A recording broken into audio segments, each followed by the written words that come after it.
Hello friends, இன்றைக்கி நம்ம ஆரி டிப்ஸில் என்ன பார்க்க போகிறோன்னா ஜிக்ஸாக் ஸ்டிச் தான் பார்க்க போகிறோம். எப்படி போடுறதுன்னு பார்க்கலாம் வாங்க. ஃபஸ்ட்டு வந்துட்டு 2 கோடு வந்துட்டு 6 இன்ச்சுக்கு நான் மார்க் பண்ணியிருக்கேன். அந்த 6 இன்ச்சில் 1 இன்ச்சாக நான் வந்துட்டு கேப் விட்டு மார்க் பண்ணியிருக்கேன். இந்த 2 கோடுக்கும் வந்துட்டு சென்டரில் எவ்வளோ லென்த்னா 1.5 இன்ச்சு. இப்போ வந்துட்டு ஃபஸ்ட்டு நீடில் வந்துட்டு உள்ளே விட்டு எப்பயும் போல் ஒரு லாங் செயின் ஸ்டிச் வந்துட்டு போட்டுக்கலாம். சைடாக வந்துட்டு ஒரு லாங் செயின் ஸ்டிச் போட்டுட்டு பக்கத்துலேயே வந்துட்டு ஒரு குட்டி ஸ்டிச் போட்டோன்னா க்ராஸாக ஒரு லைன் வந்துட்டு வரும் நமக்கு. அதுக்கு ஆப்போசிட்லேயே வந்துட்டு ட்ரையாங்கிள் ஷேப் நமக்கு வந்துட்டு ஃபார்ம் ஆகணும். அதே மாதிரி ஒரு லாங் ஸ்டிச் ஒரு குட்டி ஸ்டிச் போட்டுக்கணும்.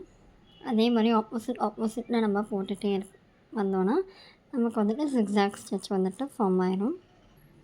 லாஸ்ட்டு வந்துட்டு எண்ட் நாட் போட்டு நம்ம வந்துட்டு ஃபினிஷ் பண்ணிக்கலாம். எண்ட் நாட் போடுறது எப்படி நான் உங்களுக்கு தனி வீடியோவாக உங்களுக்கு போஸ்ட் பண்ணுறேன். இதே மாதிரி நிறைய டிப்ஸ் தெரிஞ்சுக்க நம்ம சேனல் சப்ஸ்கிரைப் பண்ணிவிட்டு இந்த வீடியோ லைக் பண்ணிக்கோங்க.